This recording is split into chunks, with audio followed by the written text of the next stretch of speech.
Welcome back to another episode of the weekly roundup by Prop News Time. Here we sit down with industry experts and discuss the latest deals, launches, events, occurrences in the real estate industry in India and across the globe. Here with us today is Mr. Balaji Rao. Welcome to the show, sir. Thank you. Thank you for having me over. I'm going to start with Andhra Pradesh government's recent decision to hand over 21 acres of land to the Tata Consultancy Services for a nominal price of 99 paise. What are your thoughts on this? Yeah, that was a very interesting sort of a deal or offer given by the Andhra Pradesh government. The basic thing of Sri Chandrababu Naidu has been, even when he was the Chief Minister of Unified Andhra Pradesh, was to attract the employment generators, as we call them, especially in the services sector. So when you want to attract them, then why would they want to come and set up shop in your place? Because all other destinations are equally attractive. Right. So when he was making Hyderabad as Cyberabad, what we call. Yes. So the first to make Cyberabad was to do this, was to give concessional rates and attract large players to come in, and it paid off very well. And Hyderabad today is a very potential rival to Bengaluru, if I can say so. Similarly, now in the divided Andhra Pradesh, he is maybe making Visakhapatnam, where he has given this 20 acres of land to TCS, as another IT hub. Right. So by giving land at 99 paisa, it is almost the same as what the Gujarat government gave to Tata Motors to set up the nano plant in Sanad. Right. So these are sort of things which are done to encourage people to come and put up the economic infrastructure in that particular location. So I think it's a very good policy. It increases competitiveness among states. And most of all, it brings in a sense of commitment and urgency to create employment in India, which is one of the biggest things which we require, because our joblessness is going to be constantly on the rise. And if we don't stop this, it's going to create a problem for India. So kudos, I'm all for it. The next question I want to talk to you about is Bangalore. So the recent premium home sales has crossed the 1,000 crore mark. Hebbal has come up as one of the micro localities which has seen an upsurge in volume of premium home sales. I wanted to ask you, how do you compare Hebbal to the already mature markets in Bangalore like Jayanagar or Indiranagar? See, the way I look at why Hebbal has come up in my analysis is one, Hebbal is giving them the land to do these sort of luxury projects first. Whereas if you see the Sadashiv Nagar, or if you see Indira Nagar, or even Koramangala, or the CBD area of Bangalore, you might not get these large tracts of land to do these luxury projects. That's one. The second reason is the infrastructure of Bengaluru is already creaking. And so you have traffic snarls and bottlenecks. Right. So Hebbal being halfway between the city and the airport gives a very balanced sort of a location. Right. For them to be closer to the airport, because usually in a luxury home, you will have high net worth individuals who would be using the airport quite often. Right. And also they might be coming into the CBD area for their office space. So I think it's an ideal location, and it is giving them an opportunity maybe to be in villas or in sky villas or terrace flats, things like that, which have been the rage as of recently. Yeah.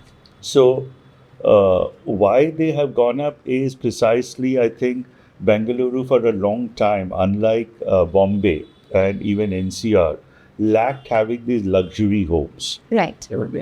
So I think now it's catching up, and I would tend to see there will be a surge of this in the years to come, as it becomes more and more, like sort of a catch up in my case to Bangalore, to Bombay and NCR, because I don't see why people wouldn't want to live in larger homes or more expensive homes to establish the status symbol, because these are also status symbols. So, all in all, in Bangalore, not only Hebel, but you might even see it in other places, wherever they have large tracts of land.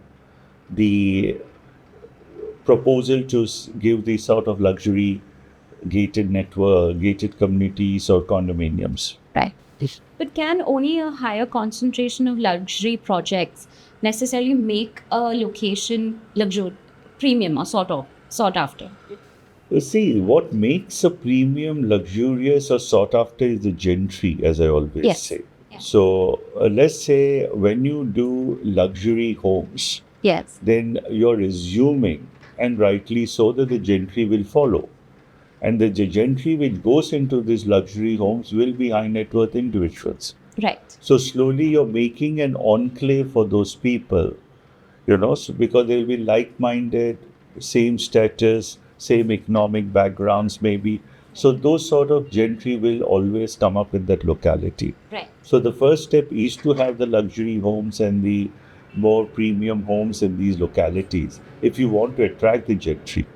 All right. So I think they go hand in hand. Mhm. So it's bound to happen. This will be logical. Next, I want to talk to you about an interesting incident that took place in Hyderabad earlier this month. A school kid who played on a public playground suddenly started to notice illegal encroachment of the land. His playground was shrinking, and he went up and alerted authorities, and that resulted actually in them taking action against the encroachment. Now, we've seen similar cases even in Mumbai last year, where there was an activist, a regular citizen, that was able to alert authorities about lands, illegal developments in Dombivli Kalyan. Do you think the regulation of the built environment needs to be more collaborative? It has to be collaborative. There has to be citizens' participation, because you can't expect the government to have a workforce that constantly monitors. That is, of course, needed. Also, you need to have a receptive regulator. So it is really heartening to see if the regulators in these places, what you mentioned, Hyderabad and in Mumbai, it is heartening to see if the regulator has taken on board those sort of complaints, inquired into it, and taken the right action about it. Right. Because most of the time, because of understaffing or other priorities, regulators tend to gloss over such things. And it's too late before those lands get encroached upon.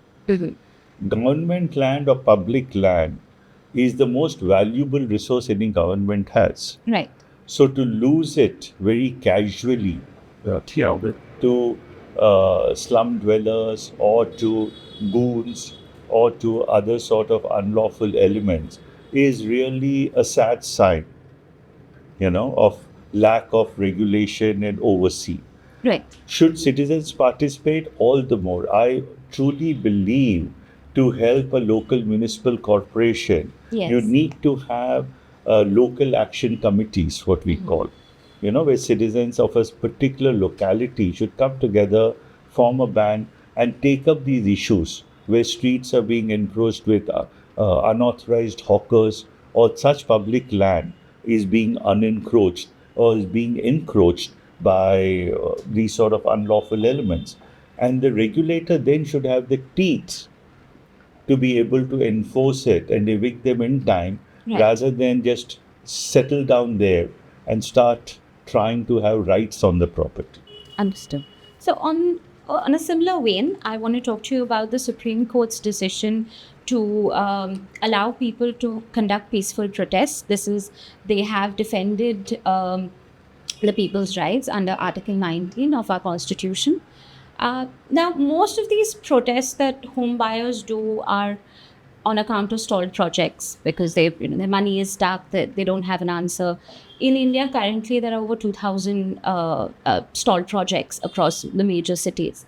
Are we over-reliant on RERA, on just the state authorities to do the due diligence? Should we as buyers be more vigilant? That's a good question, Neha, because what we find is a common man has to rely on something. Right. So he relies on a rating, he relies on a regulator, he relies on an approved project to think that's good enough for him to get into, as long as he likes the other aspects of the project.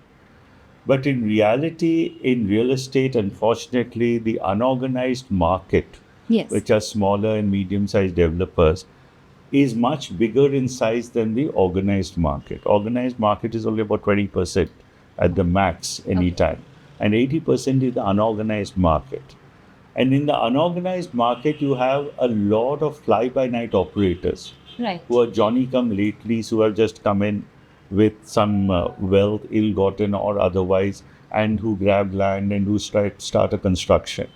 They might get RERA registration because Yes. RERA just says you have to declare everything and get your approvals. But RERA cannot ensure financial closure of a project. Right. It doesn't actually audit and keep on seeing whether the financial closure of a project is on all the time. And I think it's beyond their remit to do it also. Yes. So I'm not blaming RERA or any government authority. That's for a person to be careful and be aware of.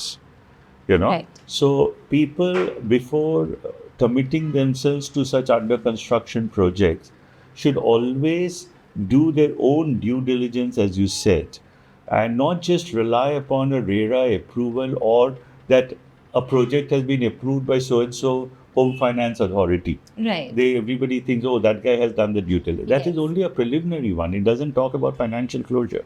So you have to be aware of what are the other nuances and immediately start taking action if the project is going down, so Right. that you can put the brakes on that sort of a project. So it is a caution because it's a caveat emptor, what we call buyers beware in this industry. Right. Yeah. So people should be very careful. Why do projects usually get stalled? See, projects are basically, you have to remember, there is a piece of land which has some legal this thing, which may be a RERA, or when you go for financing, they look whether the land is clean Yeah. and there is no litigation on the land. Right. Then there is a question of design, development, execution, whether you got the approvals for that. So that also a RERA can ensure that you got the approvals to start the project and you have commenced the project. Right. But the third most important is the commercial aspect, that it has to be marketable because the sales revenue which comes tries to complete the project. You don't complete an entire project with only capital or debt, Right. which you take. Yeah. So it has to be financed by the sales revenue. So for whatever reason you have made a wrong product which is not selling in the market the way it should sell, Right. then naturally you're slowed down. It's like a 3-engine thing going on only 2 engines of equity and debt. Right. And most of the time, equity and debt might not be sufficient to carry the project through. Yes. In fact, it won't be. Right. It will be the sales. So if the sales stall for whatever reason, then the project starts getting stalled. Sometimes you find approvals which were to come Right. in a sort of a time-graded fashion, they don't come. Right. So then also it stalls. So there are a lot of reasons for the stalling, but the primary reason is earlier it used to be litigations and approvals. After RERA, it is not litigation and approvals. Correct, yeah. The primary reason is your commercially it is flopping, it's not succeeding. And so there are no sales, and so Right. there is no revenue. So he Right. can't make ends meet, and so he doesn't go ahead with the project. And that creates his own downward spiral. Right. Those who have bought or the banks that have financed the project will not be releasing money. Right. So you keep going down and down even on the sold flats because you're not getting any installments back. Right. So that project gets stalled till somebody comes and saves you. So what's the solution? I mean, See, the solution, there is nothing, but we have to have a quick resolution, what I feel. And that is Right. where I think there's a fund called the Swami Fund, yes. which has been initiated by the government and is run by the SBI CAB. I think it's a wonderful notion, and I think they've done great service to this industry because that sort of a fund will then come in, put in the fund, maybe put aside the developer a little bit to start financially monitoring it, Right. complete the project, give it to the home buyers, and try and sell the rest of it. So it might eat up into the equity of the project which the developer has put. It might also give a haircut to the debt people. Right. But it ensures the project is complete and the project is handed over to the home buyer. So if you have similar such distressed funds like Swami, I think a lot of these projects can be salvaged. Thank you so much, sir, for another very insightful conversation. Thank you. Thank you for tuning in. Do share your thoughts and feedback in the comment section below. If you want regular notifications, don't forget to hit the bell icon. We'll be back next week with a lot more to discuss.